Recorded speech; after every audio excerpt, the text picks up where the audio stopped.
읽겠습니다. 요묘한 구절입니다. 출애굽기 19장 5절 6절인데요. 요묘한 말씀입니다. 읽읍시다.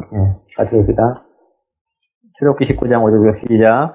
그러므로 이제 너희가 참으로 내 목소리에 순종하고 내 언약을 지키면 너희는 내게 모든 백성들보다 뛰어난 특별한 보배가 되리니 이는 온 땅이 내 것이기 때문이라. 또 너희는 내게 제사장 왕국이 되며 거룩한 민족이 되리라.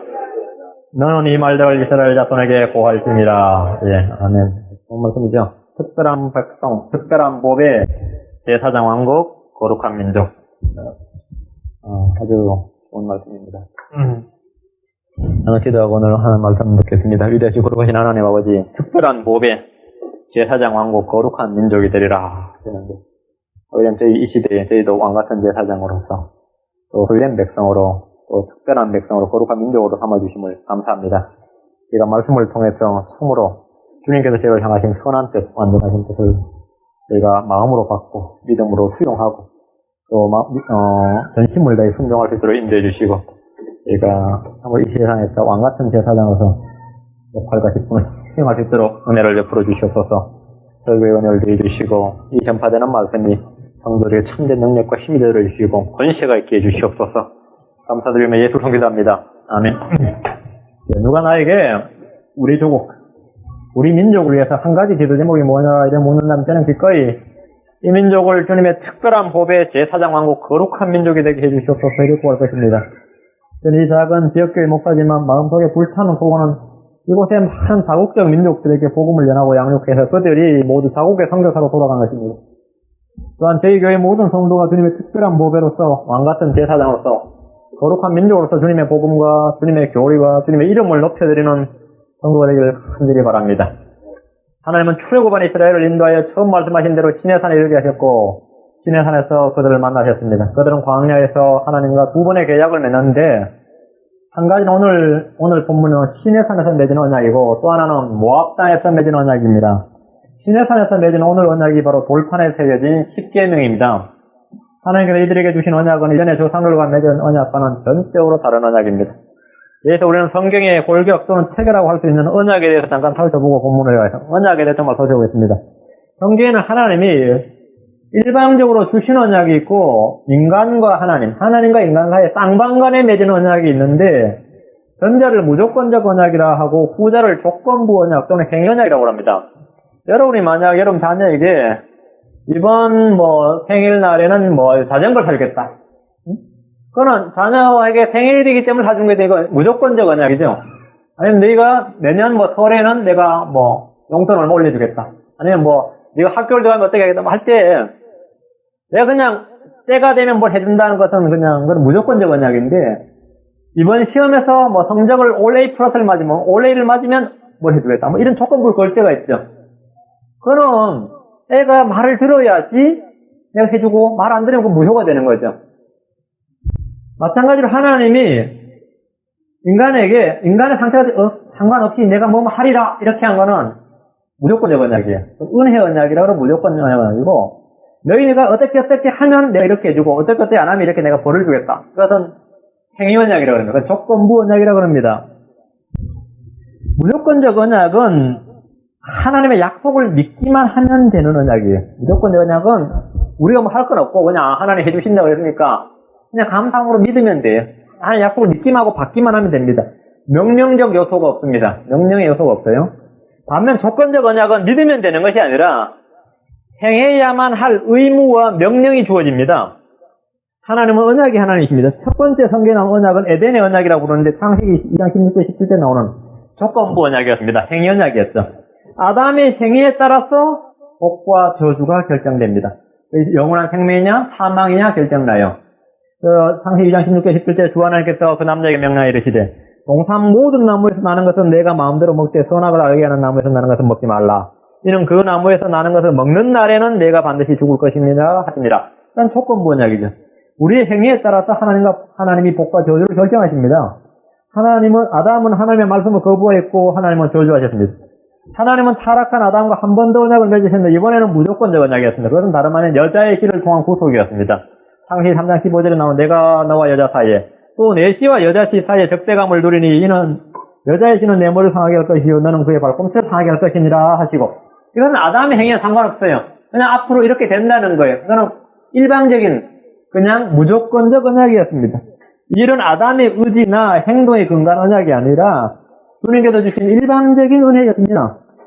세 번째 맺은 언약은 노아와 맺은 언약인지 여러분 잘 아실 겁니다. 하나님은 노아와 그의 씨와 언약을 맺으시기 위해서 그를 호두 방주하로 부르셨습니다.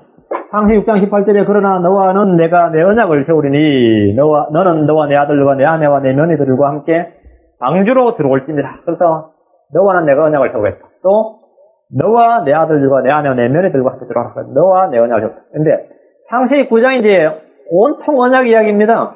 내용은 뭐냐면 홍수로 육체를 멸하지 않으시겠다는 내용입니다.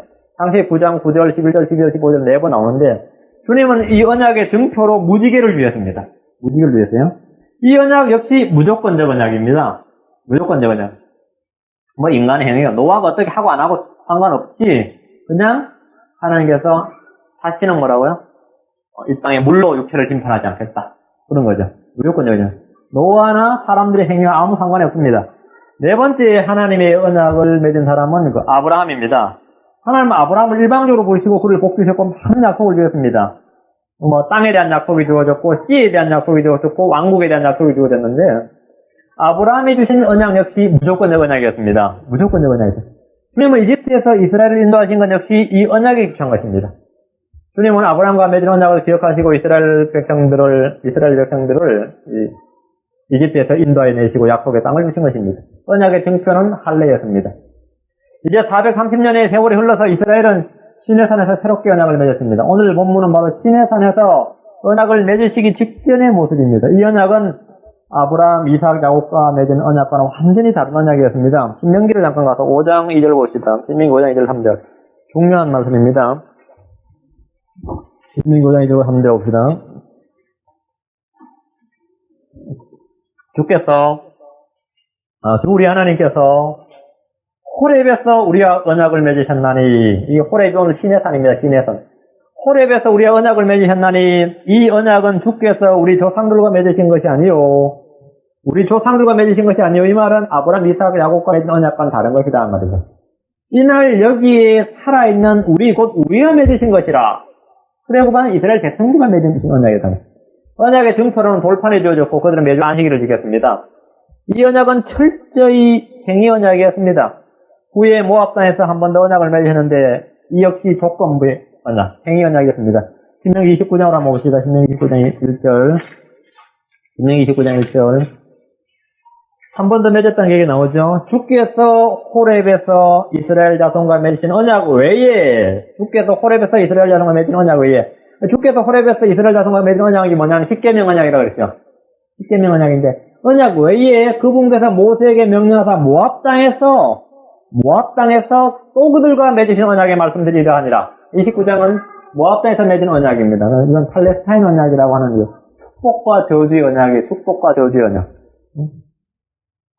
근데 이 두 언약, 그 십계명, 호렙 산에서 맺은 십계명의 언약과 팔레스타인 땅, 이 모압 땅에서 맺은 이 축복과 저주의 언약, 이 두 언약의 체결을 가지고 신약 성경에서 뭐라 하냐면 구약도 마찬가지, 신구에서 관통에서 나오는 말이 모세의 율법이라 그럽니다. 이 두 언약을 모세의 율법이라는 이름으로 구약을 관통해서 심리인 요한까지 그 효력이 지속됩니다. 율법은 요한까지요 할 때 바로 마태복음 11장 13절에 주님 하신 말씀 바로 그겁니다. 이 효력이 지속됩니다. 그들은 언약의 말씀들을 지키면 복을 받고 그렇지 않으면 저주를 받습니다. 예를 들어서 이스라엘이 막 저주를 받으면 하나님께서 기분 나빠서 막 그냥 분노 부으시는 게 아니라 죄형 법정주의예요. 미리 성문법에 기록된 그 죄에 대한 형벌이 기록되어 있는 대로 벌을 준다는 거예요. 너희들 기분 나쁜데 이번에 집행해야겠어. 뭐 그런 게 아니란 말이에요. 미리 기록된 대로 너희와 내가 맺은 언약, 그 너희들이 아멘 한 언약대로 내가 벌을 주는 거지. 저주를 주는 거지. 복을 줘도 마찬가지고요. 그렇게 하는 거죠. 그들은 언약의 말씀들을 지키면 복을 받고 그렇지 않으면 저주를 받는데 철저하게 행위 언약이었다는 겁니다. 그 위에 이제 다윗의 언약이 있고 신약 우리가 맺은 새 상속 언약, 뉴 테스트먼트가 있고 이스라엘과 유다가 천년왕국에 맺은 새 언약은 후에 따로 다루겠습니다. 1절 보겠습니다. 다시 출애굽기가 1절 다루겠습니다.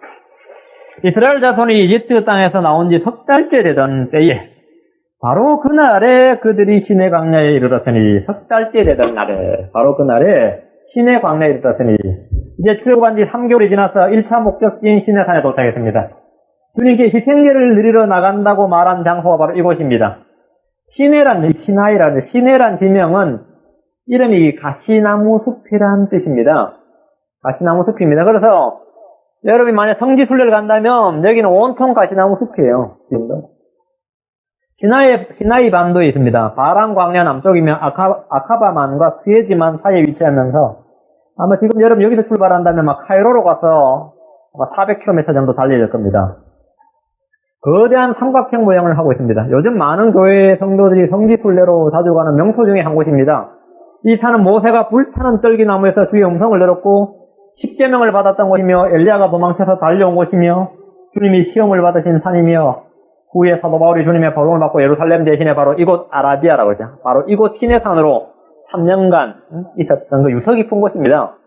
주님이 장차 재림하실 때 역시 이곳을 거치실 것입니다. 모세는 주님의 재림의 여정이 곧 출애굽의 여정임을 말씀했습니다. 예언했습니다. 신명기 33장 2절에 그가 이르되 주께서 시내에서 오시고 세일에서 일어나 그들에게 오시며 바란산에서부터 오시고 빛을 내시고 수많은 성도와 함께 오셨으니 그분의 오른손에서 그들을 위한 불같은 율법이 나왔도다.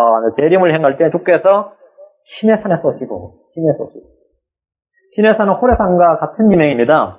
호렙은 산맥 전체 이름을 말하는 것입니다. 예를 들어 우리나라 하면 태백산맥이 있으면 태백산에 간다 그러면 태백산맥 줄기에 있는 태백산이죠. 마찬가지로 호렙산이라고 하면 호렙산맥을 말하는 것입니다. 흔히 호렙산이라고 하면 호렙산맥에서 가장 대표적인 산을 의미했기 때문에 시내산과 동의어로 사용됩니다. 2절 보겠습니다. 2절. 이는 그들이 르비딤에서 떠나 시내 사막에 이르러 그 광야의 장막을 치되 이스라엘이 산 앞에 장막을 쳤습니다. 르비딤은 이미 앞에서 다룬 대로 물이 없어서 불평을 하다가 반석에서 나는 물을 마신 곳입니다. 이제 그들이 주의 산, 즉 시내산 앞에 장막을 쳤습니다. 모세로서는 출애굽의 여정 중에 가장 감개무량한 장면인지 모르겠습니다. 왜냐하면 그는 출애굽기 3장 12절에서 뭐라 했냐면 주님 처음 만났을 때 그랬어요. 그분께서 이르시되 내가 반드시 너와 함께하리라. 내가 백성을 이집트에서 인도하여 낸 뒤에 너희가 이 산에서 하나님을 섬기리니. 주님 모세가 처음에 가시떨기나무 숲에서 주님 만났던 곳이죠. 지금 다시 돌아온 곳이란 말이죠. 너희가 이 산에서 하나님을 섬기리니 그 일이 내가 너를 보낸 증표가 되자. 이 말씀을 들었는데 드디어 90일 만에 출애굽 90일 만에 여기 온 겁니다. 드디어 그 역사의 현장에 도착했기 때문입니다. 이곳까지 오는 길은 너무나 멀고도 험한 길이었습니다. 실제 길이 그렇게 멀고 험한 길이 아니에요. 여기서 빅터빌까지 거리는 거입니다. 그런데 빙빙 돌았죠. 여기서 칭거죠. 여기서 빅터빌까지 가려면 걸어서 가면 얼마나 걸릴 것 같아요? 예, 그러면 거리에요. 그렇게 먼 거리 아닌데 석 달 걸렸어요. 석 달. 이곳까지 오는 길은 너무나 멀고 험한 길이었습니다. 파로는 끝까지 저항을 했고 그들을 추격했습니다. 홍해를 건넌 후에도 어려움은 계속되었습니다. 그러나 주님은 약속대로 이들을 이곳까지 인도하셨습니다. 3절 보십시오. 3절. 모세가 하나님 앞에 올라가니 주께서 산에서 그를 불러 이르시되 너는 이같이 야곱의 집에게 말하고 이스라엘 자손에게 고하라.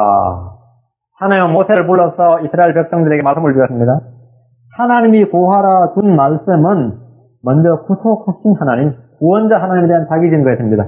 모세가 이 산에 오른 장면은 이제 하나, 둘, 셋, 넷, 6번 나옵니다. 지금 3절에 나오고 19장 9절, 20절, 20장 1절, 24장 13절, 30장 31절, 34장 4절 계속해서 산에 오른 장면이 나옵니다. 여기서 우리는 야곱의 집 이스라엘의 자손이란 말의 유의에 이릅니다. 이 단어는 결코 오늘날 교회에 적용될 수 있는 말이 아닙니다. 하나님 이들과 시내산에서 언약을 맺으셨는데 이 언약은 그들의 조상 아브라함, 이삭, 야곱과 맺은 언약과는 다른 언약이었습니다. 아까 말씀대로 뭐라고요? 주 하나님께서 빼앗어 우리 언약을 맺으셨는데 이 언약은 주께서 우리 조상들과 맺으신 것이 아니고 이날 여기에 살아있는 우리 곧 우리와 맺으신 언약이라. 조상들과 맺은 언약은 십계명이 아니었습니다. 조건부 행위 언약이 아니었단 말이죠. 반면 오늘 모세를 통해 주님이 맺으신 언약은 그들이 해야 할 일, 지켜야 할 것들에 대한 행위 언약입니다. 이전에 조상들이 주신 언약은 일방적인 은혜의 약속이었습니다. 하나님은 아브라함, 이삭, 야곱이 해야 할 일을 제시한 것이 아니라 그들이 믿어야 할 약속을 주었던 것입니다. 아브라함은 이 땅을 주리라 그러면 그럼 제가 어떻게 해야 됩니까? 할 일 없어요. 할 일이 뭐 있어요? 믿으면 되죠. 내가 너에게 띠를 주리라. 아브라함 할 일 뭐 있어요? 씨를 준다 그러니까 하가를 취해야지. 그건 말도 안 되는 짓이죠. 그건 없어요. 믿어야 되죠. 근데 하나님 그 믿음을 모르겠어요. 의로 여기셨다. 그래서 의로 여기셨다. 믿음을. 아브라함 해야 할 일은 없었어요. 아브라함 해야 할 일은 없었다. 반면에 행위 언약은 믿어야 할 것이 아니라 해야 할 일입니다. 해야 할 일. 완전히 차이가 난 거죠. 오늘 시내산의 언약은 그들이 믿어야 할 약속이 아니라 그들이 지금부터 행해야 할 명령이었습니다. 4절부터 4절. 내가 이집트 사람들에게 행한 것과 또 내가 독수리 날개에 너희를 실어 내게로 인도한 것을 너희가 보았느니라. 맞아요. 출애굽 1세대는 하나님의 역사를 눈으로 직접 목격한 세대였습니다. 아마 역사상 어느 세대도 경험해보지 못한 놀라운 연속적인 이적들을 보고 들었으며 역사의 현장에 동참한 그런 세대였습니다. 이집트에서 나온 극적인 과정을 걸어 주님은 독수리 날개에 너희를 실어 내게로 인도하였다 이렇게 말했습니다. 이들은 분명히 광야를 3개월 동안 걸어서 이곳에 왔는데 주님은 왜 독수리 날개에 실어서 인도했다고 하신 것입니까? 독수리는 광야에서 무엇을 물어다가 세상으로 가는 것이 아니라 세상에서 먹이를 낚아채서 광야로 날아갑니다. 방향이 광야로 날아가요. 홍해를 걷는 것은 분명히 날개가 달린 독수리가 아니고선 불가능합니다. 정벌과 독사가 울거리는 광야를 3개월 동안 무사히 여행했다는 건 역시 날개 달린 독수리가 나를 들어 옮기지 않으면 도무지 불가능한 일입니다. 그들의 지난 3개월 여정은 지나고 나면 하늘에 독수리가 먹이를 낚아채어 자기 둥지로 오듯이 이집트에서 이스라엘을 낚아채어 시내산에 도착했다는 것입니다. 신명기 30장 11절에 독수리가 자기 둥지를 휘저으며 자기 새끼 위에 너풀거리고 자기 날개를 펴서 새끼들을 받으며 자기 날개 위에 그들을 없는 것 같이 주께서 홀로 그들을 인도하셨고 그분과 함께한 다른 이방 신이 없었도다. 이 일은 계시록에 한 번 더 나옵니다. 그때는 문자 그대로 독수리 두 날개로 낚아치면 비행기를 가리키는 말입니다. 계시록 12장 14절에 그 여자가 큰 독수리의 두 날개를 받았으니 이것은 그녀로 하여금 광야하고 자기 처소로 날아가서 그 뱀의 얼굴을 피하여 한 때와 두 때와 반 때를 양육받게 하려 함이라. 주님은 이 일이 겨울이나 안식일에 일어나지 않도록 기도하라고 말씀하셨죠. 이 말씀 24장 20절에 이는 적그리스도에게 핍박을 받는 이스라엘이 비행기를 타고 페트라 지역으로 날아가야 하기 때문입니다. 이스라엘은 안식일을 비행기가 안 뜹니다. 그래서 안식일에 일어나지 않도록 하라 그랬습니다. 일방적으로 대부분의 새끼들은 대부분의 새들 조류들은 말이죠. 새끼를 옮길 때 새끼를 발톱 자신의 불이나 발톱으로 낚아채서 이동을 합니다. 그렇죠? 그런데 독수리는 자신의 새끼를 날개로 낚아채지라 발톱으로 낚아채는 게 아니고 불로 무는 게 아니라 자기 날개 위에 태워서 이동을 합니다. 독수리는. 그래서 사냥꾼들은 독수리 어미를 죽이지 않고는 새끼를 죽일 수가 없습니다. 예를 들어 궁수가 활을 쏴서 독수리를 잡으려면 독수리 새끼를 먼저 잡는 게 아니라 독수리 어미를 잡지 않으면 새끼를 못 잡아요. 위에 날개 위에 얹혀 있기 때문입니다. 마찬가지로 파라오나 아말렉은 하나님을 이기지 않고는 이스라엘을 상칠 수가 없습니다. 예. 이스라엘이 하나님 날개 위에 있었단 말이죠. 그런데 이스라엘을 상치려면 반드시 누구를 이겨야 된다고요? 하나님을 이겨야 된다는 말이에요. 그런데 독수리 날개 위에 있어요. 이건 앞으로도 영원히 마찬가지입니다. 그래서 독수리 날개 위에 내가 너희를 얻었다. 그랬습니다. 5절에, 4절에요.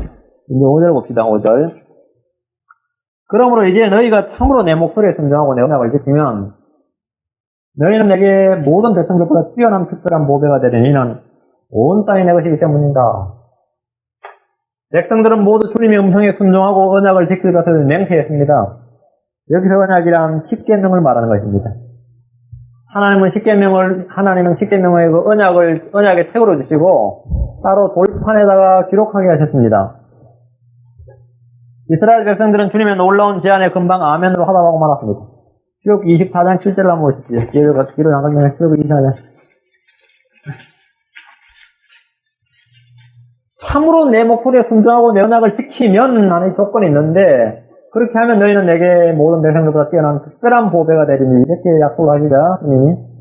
이스라엘 백성은 금방 아멘했어요. 출애굽 24장 7절에 언약의 책을 가져다가 백성이 듣는 데서 읽음에 그들이 이르되 주께서 말씀하신 모든 것을 우리가 행하고 순종하리다 하니 이 언약은 조건부 행위 언약이었습니다. 순종하고 지키면 주어지는 복은 첫째가 이스라엘은 모든 백성들보다 뛰어난 특별한 보배가 된다는 것입니다. 특별한 보배, 이 peculiar. 특별한이란 말은 뭐 귀하다, 고급스러운 의미보다는 독특한 보석이라는 의미입니다. 좀 독특한 보석이다. 누가 봐도 좀 특이하고 어떤 점에서 좀 약간 이상한 보석이라는 뜻입니다. 특하다. 비싸다 개념보다는 좀 특이하다, 이상하다 그런 뜻이에요. 시편 135편 4절에 이는 주께서 자신을 위하여 야곱, 곧 이스라엘을 자신의 특별한 보배로 택하셨음이로다. 이는 세상의 모든 민족들과 확연히 구분된다는 점에서 그렇습니다. 멀리서 보아도 단번에 구분이 가는 민족, 역사나 세계사를 공부해도 확연히 구분이 가는 민족이 있는데 그들이 바로 이스라엘 백성들입니다. 그들은 머리 모양도 이상하고 복장도 이상했고 날수 계산도 이상했고 쉬는 날도 이상했어요. 또 식습관도 이상했고 결혼관도 이상했습니다. 자기들 유대인들끼리만 결혼했어요. 모든 면에서 독특했습니다.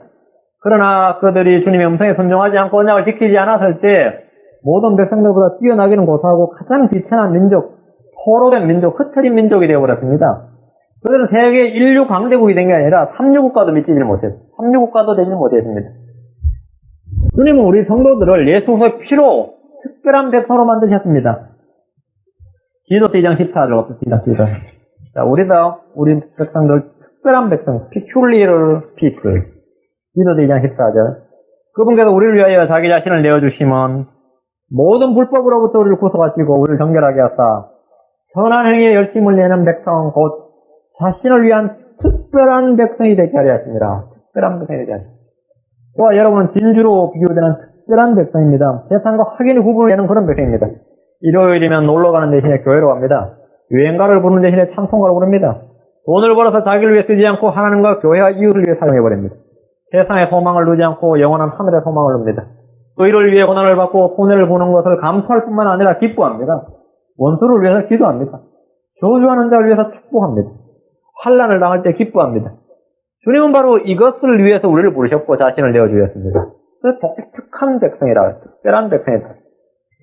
베드로전서 2장 9절에 그러나 너희는 택함받은 세대요 왕가의 제사장이요 거룩한 민족이요 특별한 백성이니 이것은 너희를 어둠에서 불러내어 자신의 놀라운 빛으로 들어가게 하신 분께 대한 찬양을 너희가 보여주게 하려 하십니다. 이 말씀 우리의 역할이 바로 뭔가를 보여주게 하려는 데 있다고 합니다. 우리의 역할이 뭐냐? 뭔가를 보여주는 데 있다. 보배는 찬란한 빛이 있어야 합니다. 마찬가지로 우리를 어둠에서 불러내어 자신의 놀라운 빛으로 들어가게 하신 분에 대한 찬양을 보여주는 그런 빛입니다. 찬양을 너희가 보여주게 하려 하십니다. 그러나 교회가 하나님의 말씀을 믿고 순종하지 않을 때 세상의 빛과 소금은 고사하고 세상의 골칫덩어리, 문제덩어리가 되고 맙니다. 너희가 우리가 다른 게 뭐가 있냐 이렇게 나옵니다. 뭐가 독특하냐, 뭐가 특별하냐. 하나도 특별하지 않다. 6절 말씀 보겠습니다. 6절 말씀. 또 너희는 내게 제사장 왕국이 되며 거룩한 민족이 되리라. 너는 이 말들을 이스라엘 자손에게 고할지니라. 제사장 왕국이란 말은 온 민족들에게 하나님을 알려주고 그분의 거룩한 명령과 말씀을 가르쳐주는 그런 국가란 뜻입니다. 이게 제사장 왕국이죠. 이들은 신앙이 단지 종교가 아니라 신앙이 정치였습니다. 신앙이 정치 체제였어요. 그러면 그게 이제 신정일치라고 그래요. 신정일치.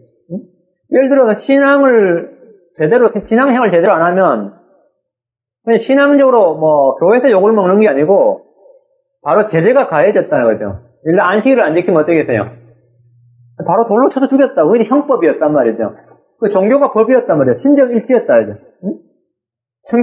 청교도들이 이곳 미국에 세우고자 했던 국가가 바로 이 제사장 왕국 거룩한 민족이었습니다.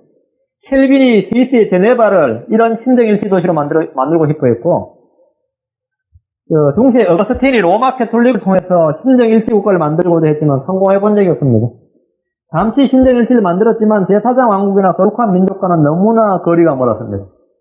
이스라엘이 제사장 왕국이 된다는 말은 하나님과 이방민족 사이에 중재자가 된다는 뜻입니다.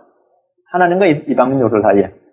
이스라엘이 부름받은 목적이 바로 여기 있습니다. 모든 민족들마다 수많은 신들이 존재하지만 하늘과 땅을 지으신 창조주 하나님은 바로 이스라엘의 하나님이 바로 창조주 하나님이시고 그분만이 참 하나님이시고 홀로 영광스러운 하나님이라는 사실을 증거하는 데 있었습니다. 이집트의 신, 바벨론의 신, 아시리아의 신, 모압의 신, 별별 신들 많이 있지만 그 신은 다 가짜고 우리 이스라엘의 하나님만이 신이다. 참 하나님이라는 것을 그걸 증명하고 입증하는데 부름받은 민족이 이스라엘이고 그런 국가가 이스라엘 국가예요. 그게 제사장 왕국이라는 뜻입니다. 제사장 왕국, 거룩한 국가라는 뜻이에요. 거룩한 민족이라는 뜻이에요. 그 홀리 네이션이라면 좀 민족을 번역했는데 이게 국가란 말이에요. 홀리 네이션이라고. 그들의 임무는 하나님을 이방 민족들 가운데 밝히 알리는 것이었습니다. 역대기상 16장 24절에 그분의 영광을 이교도들 가운데 그분의 놀라운 일들을 모든 민족들 가운데 밝히 알릴지어다. 이게 제사장 국가의 임무죠. 이교도들 가운데 모든 민족들 가운데 뭐래요? 밝히 알릴지어다. 이것이 이스라엘이 부름받은 목적이고 제사장 왕국에서 해야 할 일이었습니다. 그러나 구약의 역사는 이들이 주변 국가의 하나님을 전파한 것이 아니라 도리어 그들이 주변 국가의 신들을 따라가 버렸음을 볼 수 있습니다. 한번 영적인 역전 현상이 일어났던 것입니다. 물이 역류하듯이, 이거 이 말도 안 되는 소리인데, 물이 역류하는 게 있어요. 역류. 영적인 역전 현상이 일어났던 겁니다. 마치 범죄자들을 교화시켜야 할 교도관들이 범죄 수법을 배우고, 야만족들에게 우수 문화를 전파한다고 문화를 개방했다가 오히려 저질 문화가 들어와서 이상한 풍습이 퍼지는 것처럼, 이스라엘은 탁월한 종교적 우월성이 있었지만 오히려 주변 이교도들의 신들에게 점령당하고 말았습니다. 예를 들어서 한국은 일본보다 어때요? 민족적 문화가 좀 우수하다고 자부하죠. 근데 일본 문화를 개방하자 그랬어요. 일본 문화가 좀 저질 문화라고 하죠. 삼류 포르노 문화예요. 개방하니까 한국 문화가 일본을 개화시키고 업그레이드 시켜주는 게 아니라 한국 문화가 뭡니까? 저질로 떨어지죠. 분명했죠. 우리가 지난 김대중 정권 때 왜 김대중 씨가 햇볕 정책이라 그래서 북한을 햇볕 정책을 해서 북한의 뭡니까? 남한의 민주 체계 그리고 자본주의 이런 걸 좀 접하해 주길 원했다고. 그죠? 근데 실제로 어떻게 됐냐면 북한은 변한 게 하나도 없고 남한만 변화됐죠. 북한 쪽으로 좀 되도록 그게 남한이 변화돼서 반대로 그런 식이란 말이죠. 그런 식이란 말이에요. 이스라엘이 주변 국가들에게 영향을 미친 게 아니라 반대로 이스라엘이 오히려 타락을 해버렸다고, 반대로. 영적 역전 현상이 일어났단 말이죠. 하나님은 그들에게 거룩한 민족, 제사장 왕국, 이렇게 말을 했는데 반대로 음란하고 더러운 민족이 되어버렸습니다. 하나님 이스라엘이 주님의 목소리에 순종하고 언약을 지킬 때 제사장 왕국 거룩한 민족이 되게 하시겠다고 약속을 하셨지만, 그렇지 못할 때는 저주와 재앙이 말 것이라 하는 거예요. 저주와 재앙이 말 것이다. 그들은 역사상 단 한 차례도 제사장 왕국과 거룩한 민족으로서 역할을 수행해 본 적이 없습니다.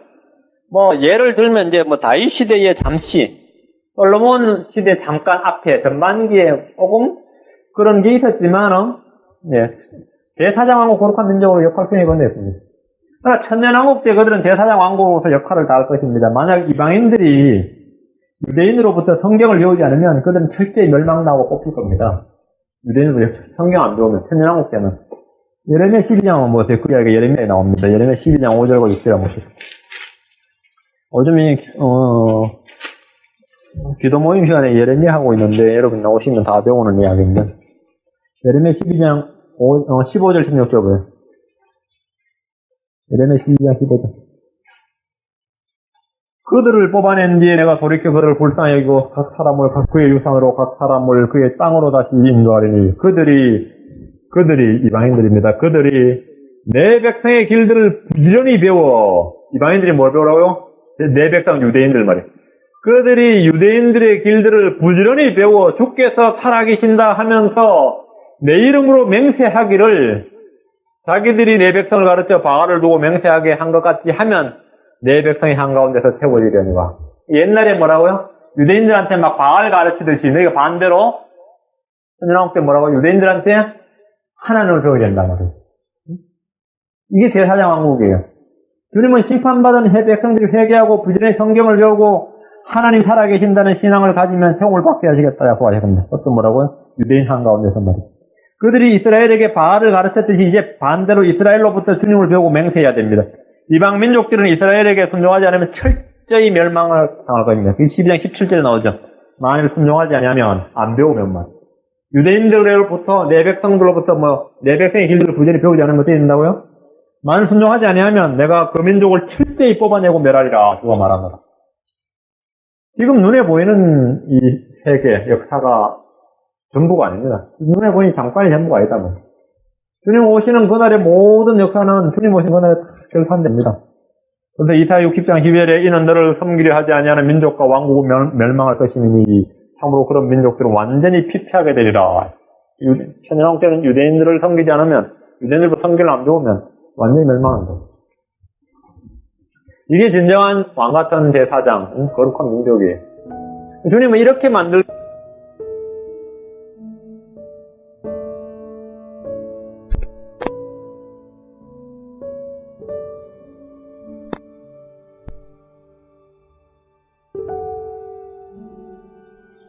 너희는 내게 제사장 왕국이 되며 거룩한 민족이 되자. 현재까지 안 돼. 이 제사장 왕국 거룩한 국가는 언제 되느냐? 천연왕국 때 진정 성취가 된다. 이거 성취가 된다. 완전히 성취됩니다.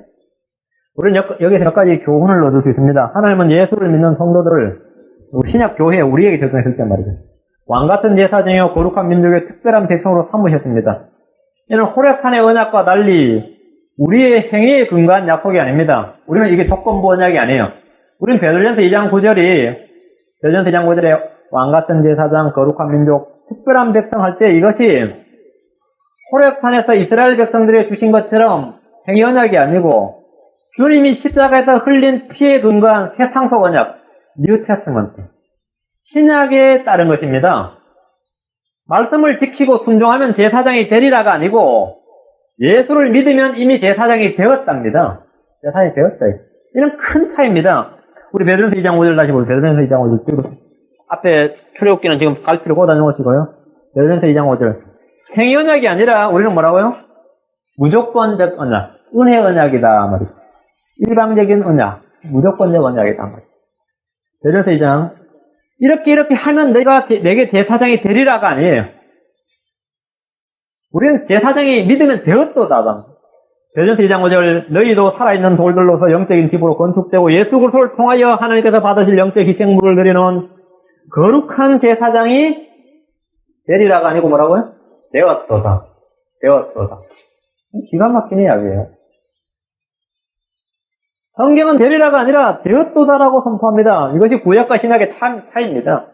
2장 9절, 베드로전서 2장 9절. 그러나 너희는 택함받은 세대 왕가의 제사장이요 거룩한 민족이요 특별한 백성이니, 백성이 되리라가 아니에요. 백성이니. 이 말씀이 역시 뭐라고요? 반정적인 사실을 말씀하는 겁니다. 이 세상에는 거룩한 민족이 없습니다. 홀리 네이션이 없단 말입니다. 기독교 국가 안에 있어도 또 크리스티애니티 네이션에 있어도 홀리 네이션 없습니다. 거룩한 국가는 없습니다. 저와 여러분이 바로 하나님의 왕국의 백성으로서 거룩한 민족 홀리 네이션입니다. 영적인 왕국으로서 킹덤 오브 갓으로서의 킹덤에 속된 하나님의 왕국의 국가로서 홀리 네이션입니다. 지상이 없습니다. 저와 여러분이 바로 하나님의 왕국 백성으로서 거룩한 민족입니다. 계시록 1장 6절 뒤로 와서 계시록 1장 6절 잘 보세요. 아주 심적인 오늘 중요한 설교예요. 하나님 곧 자신의 아버지를 위하여 우리를 왕과 제사장으로 삼으신 그분께 영광과 통치가 영원 몽소리길 원하노라. 아멘. 여기서도 제사장으로 뭐라고요? 삼을 것이다가 아니라 뭡니까? 삼으신 그분. 왕과 제사장으로 삼으신 그분. 계시록 1장 6절. 왕과 제사장 삼으신 그분입니다. 그죠? 한 구절 보겠습니다. 계시록 5장 10절. 자, 또 우리 하나님을 위하여 우리를 왕과, 또 우리 하나님을 위하여 우리를 왕과 제사장으로 삼으셨으니, 삼으실 것이다가 아니라 삼으셨음이니, 과거형이죠. 우리가 이 땅에서 통치하리로다. 우리가 땅에서 통치하리로다 하더라. 삼으셨음이니, 과거형입니다. 이것이 바로 예수의 피로 맺은 새 언약입니다. 너희가 이렇게 하면 이렇게 하리라가 아니에요. 예수의 피로 맺은 언약이다. 우리는 일방적인 은혜죠. 우리로 봐서 일방적인 은혜래. 그죠? 옛 언약과 확연한 차이가 보이지 않습니까? 이거 은혜 언약이라면 이건 은혜 언약이라고 그래요. 은혜 언약. 이제 우리는 모두 영적 제사장의 직분과 역할을 수행해야 합니다. 이방인들에게 복음을 선포하는 것이 우리가 해야 할 일입니다. 우리는 영적 제사장이 되기 위해서 일을 하는 게 아니라 제사장이기 때문에 역할을 수행하는 거예요. 예수를 증거하고 그분이 참 하나님이시며 이 땅을 심판하고 오실 재림의 주님이라는 사실을 증거해야 합니다. 이름뿐인 명목항의 제사장이 아니라 하나님을 위해 일하는 제사장이 되어야 할 것이다. 자신을 거룩한 산재물로 주님께 드리고 영적인 희생물을 주님께 드리고 이방인들에게 복음을 전하여 그들을 주님께 드리는 그런 성도가 되어야 할 것입니다. 다음에 다시 출애굽기합시다. 19장 와서 다시 본문에 와서 7절과 8절입니다. 이 모세가 와서 백성의 장로들을 불러 주께서 자기에게 명령하신 그 모든 말씀을 그들 앞에 내어놓으매 온 백성이 함께 응답하여 이르되 주께서 말씀하신 것을 다 우리가 행하리이다 하니 모세가 백성의 말을 주께 전하네. 제가 이 구절 읽을 때마다 저는 아찔합니다, 솔직히. 이 구절 읽을 때 아찔해요. 여러분 아찔하지 않아요? 주께서 자기에게 명령하신 그 모든 말씀을 그들 앞에 내놓으면 모세는 중보자니까 하나님의 말씀을 전해줬단 말이죠. 온 백성이 함께 응답하여 이르되 한 목소리를 뭐라고 했어요? 주께서 말씀하신 것을 다 전부 주께서 말씀하신 건 전부 다 우리가 행하리이다. 와 대단하죠. 모세는 중보자로서 하나님의 말씀을 백성 앞에 내어놓았고 또 다시 백성들의 말을 주께 전했습니다. 그래서 다 행하리다 그러니까 모세가 또 백성의 말을 주께 전했어요. 모세는 완전한 중보자이신 예수 그리스도를 예표합니다. 주는 우리의 모든 문제를 하나님께 아뢰고 하나님의 모든 것을 우리에게 전해주십니다. 여기서 한 가지 놀라운 일들은 이런 백성들의 반응입니다. 온 백성이 함께 응답하여 이르되 주께서 말씀하신 걸 다 우리가 행하리다. 우리가 다 행하리다. 백성들은 참으로 자신들을 몰라도 너무 모른다는 생각이 듭니다. 그들은 조금만 자신을 성찰했더라도 감히 주께서 말씀하신 걸 다 우리가 행하리다 말은 못할 것입니다. 그죠? 못하죠. 우리는 주님이 하신 말씀을 다 믿을 수는 있지만, 다 행할 수는 없습니다. 그렇죠? 저와 여러분 주님이 하신 말씀을 다 믿을 수는 있죠. 근데 난 다 행할 수는 없습니다. 우리가 믿을 수 있는 것도 주님께서 믿음을 주시기 때문에 가능하십니다. 우리는 우리 자신이 말한 것도 다 행하지 못합니다. 그런데 주님께서 하신 말씀을 다 행하리다 하는 것은 완전히 불가능한 일입니다. 무식하면 용감하다는 말 그대로입니다. 그들은 계속해서 하나님 앞에서 확실하게 다 행하리다, 순종하리다 외쳤습니다. 출애굽기 24장 3절 다시요. 출애굽기 24장 3절. 놀라운 일이에요, 지금.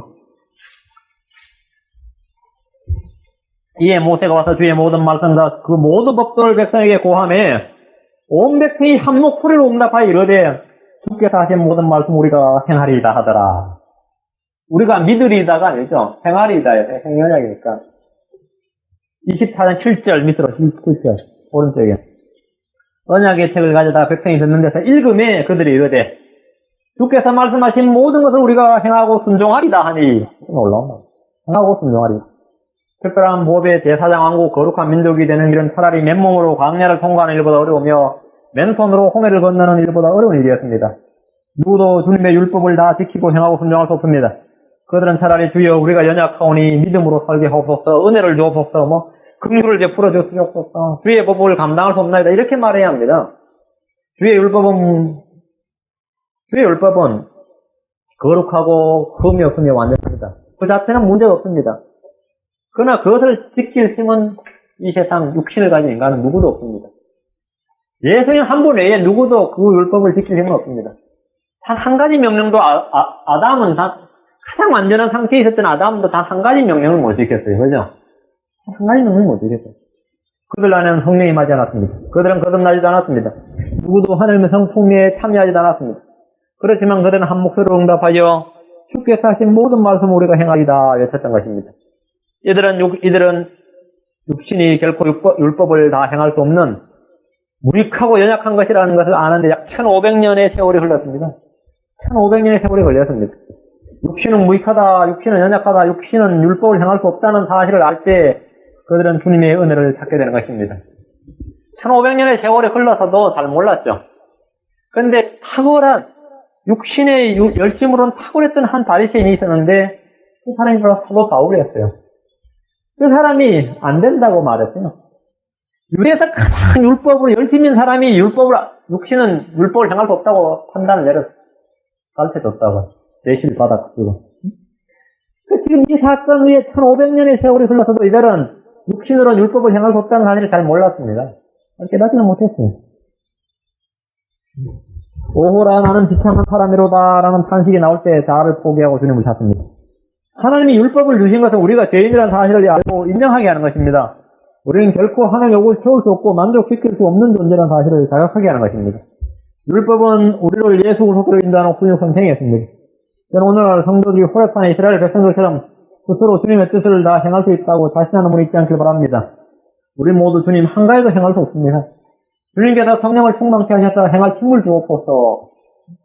예수 안에서 예수를 통하지 않고는 저는 아무것도 할 수 없습니다. 주님께서 함께 해주시옵소서. 이렇게 겸손하게 무릎을 꿇는 성도되길 바랍니다. 주님께서 뭐라 하면 주님 그 뜻을 행하기를 진짜 소원합니다. 주님 나를 도우시옵소서. 주님께서 나와 함께 하신다 약속하시니 주님께서 나를 이루소서. 이게 바로 우리의 기도가 되어야 합니다. 나는 스스로 아무것도 할 수 없노라. 다만 나를 강하게 하시는 그리스도를 통하여 내가 모든 걸 할 수 있노라. 이것이 저와 여러분의 참된 신앙 고백이 되어야 할 것입니다. 자아가 강한 성도들은 무엇이나 자신의 힘과 능력과 지혜로 할 수 있다고 생각을 합니다. 그러나 그들은 결코 한 가지도 할 수 없다는 사실을 아는 데까지 여기는 몇 년, 길게 몇십 년이 걸립니다. 십자가는 우리의 자아를 죽음에 넘겨주고 성령의 능력으로 살게 하는 것입니다. 나의 출애굽기로 와서 19장 나옵니다. 본문에서 9절 보겠습니다. 주께서 모세에게 이르시되 보라 내가 짙은 구름 가운데서 내게 임한 것은 백성으로 하여금 내가 너와 말할 때에 듣게 하려 함이며 또한 영원히 너를 믿게 하려 함이니라 하시니 모세가 백성의 말을 듣게 보아했더라. 모세 지금 왔다 갔다 하는 거죠. 하나님의 말씀 듣고는 하나님의 말씀 듣고 백성들에게 고하고 또 백성들이 아멘 하면 또 그걸 듣고 하나님께 고하고 중보자죠. 주님은 모세와 대화를 하시면서 모세의 영적 권위를 세워주셨습니다. 백성들은 그 장면을 멀리서 보고 이후로 모세에게 대적하거나 불평하지 못하게 하셨습니다. 모든 권위는 주님으로부터 옵니다. 만약 모세가 스스로 권위를 세우려고 했다면 그는 독재자의 이미지만 남았을 것입니다. 오늘 말씀이 약한 목회자들 가운데 유난히 신적 권위, 목회자의 권위, 강단의 권위를 내시며 성도들에게 순종을 요구합니다. 강요하죠. 그러나 말씀을 제대로 증거하고 가르치고 양들을 먹이면 따로 권위를 외치지 않아도 하나의 영적 권위를 세워주십니다. 이 사건 역시 우리 주 예수를 예표합니다. 하나님은 영광의 구름 가운데서 3번이나 주님께 말씀하셨습니다. 기억하세요? 복음서에 보면 하나님께 구름 가운데서 주님께 직접 사람들 앞에서 3번 말씀하셨죠. 침례인에게 침례받고 이런 물에서 올라올 때 주님이 이는 내 사랑하는 아들이요 하면서 말씀하셨고 요한복음 12장 28절에서 이 시간 나를 구원하옵소서 할 때 하나님께서 내가 이미 영광을 받았고 하면서 하늘에서 말씀하셨고 변화산에서 또 구름 가운데서 주님이 말씀하셨죠. 너희는 저의 말을 들으라 이러면서 이것은 바로 구름 속에서 말씀하신 것은 영광의 구름 가운데서 말씀하신 것도 마찬가지로 우리 주 예수 그리스도를 예표하는 말씀입니다. 오늘 말씀을 정리하면 무조건적 언약과 조건부 언약, 무조건적 언약과 조건부 언약, 은혜 언약과 행위 언약에 대해서 말씀드렸습니다. 우리는 은혜 언약으로서 거룩한 민족, 특별한 백성이 됐다. 영적 왕같은 제사장이 되었습니다. 그래서 우리는 왕이 되기 위해서, 왕같은 제사장이 되기 위해서 뭐 하는 것이 아니라 왕같은 제사장의 그 자격 요건으로서 복음을 전하고 주님을 증거하고 어떤 일을 한다. 은혜 언약. 우리 주 예수 그리스도가 흘린 피와 공로의 근간 은혜 언약입니다. 일방적인 은혜 언약이 나와 주님이 맺은, 나와 하나님과 맺은 게 아니라 하나님과 주님이 맺은 것을 내가 믿음으로 참여한 거죠. 우리는 주님이 어떻게 우리가 뭐뭘 해서가 아니라 주님이 하신 것을 믿음으로 참여한 거죠. 주님 믿음으로. 그것이 바로 무조건적 언약이다. 무조건적 언약과 조건부 언약 여러분 잘 기억하시기 바랍니다. 이스라엘은 조건부 언약이었다 그랬어요. 모세 율법은 조건부 언약. 두 번째는 특별한 보배, 제사장하고 거룩한 백성이다. 특별한 보배, 제사장, 거룩한 백성. 오늘 말씀, 바로 영적으로 그런 예수님을 통해서, 십자가를 통해서 그런 존재가 되었다는 겁니다. 다음에, 다 행하리이다와 다 믿으리이다. 우리 성도들은 다 믿으리이다 합니다. 다 행하리이다. 다 믿으리이다가 되면 행위는 어떻게 되냐? 믿음의 열매로서 주어지는 것입니다. 행위는 성령이 우리한테 역사를 해서 주어지는 것이다. 여러분이 어떤 것을 행하고 싶다면 믿으면 됩니다. 믿으면 주님께서 나를 통해서 이루신다. 성령을 통해서 이루신다. 이 신약 성도의 생활 원리입니다. 오늘 이 3가지 말씀이었습니다. 무조건적 언약과 조건부 언약의 차이. 특별한 법에 제사장하고 거룩한 백성. 우리는 되었음이니라. 되리라가 아니라 되었음이니. 다음에는 다 행하리이다. 다 믿으리이다. 기도하십시다. 위대하시고 거룩하신 하나님 아버지. 저희에게 특별한 백성, 특별한 법에 제사장하고 거룩한 백성을 말씀을 주셔서 감사합니다. 아버지 하나님, 저희는 어떤 율법을 지키지도 않았고 또 다 순종하지도 않았지만 주님께서 이루신 십자가의 공로를 통해서 저희가 값없는 은혜로 말미암아 특별한 보배와 제사장 왕국 또 왕같은 제사장이 될 수 있도록 해주심을 감사합니다. 저희가 스스로 하나님 말씀하신 것 아무것도 지켜 행할 수 없고 저희가 스스로 결심한 것도 지킬 수 없지만 주님께서 성령의 능력을 통해서 또 하나님 말씀을 통해서 저희를 강건하게 하심으로써 또 은혜로 강하게 하심을 통해서 그리스도를 통해서 저희가 하여금 모든 걸 할 수 있게 해주심을 감사합니다. 저희의 참된 믿음을 통해서 그 믿음의 힘으로 또 주님의 능력으로 모든 것을 할 수 있는 그런 성도를 되게 해주시고 특별히 열매 맺는 성도들도 인도해 주시기를 간구합니다. 아버지는 저희가 날마다 믿음의 온전한 반응을 할 수 있도록 인도해 주시고 저희가 주님이 저희들에게 주신 일방적인 은혜의 약속의 말씀과 언약들을 깊이 간직하고 늘 감사와 찬양을 드리도록 인도해 주시옵소서. 감사드리며 예수를 성기도합니다. 아멘.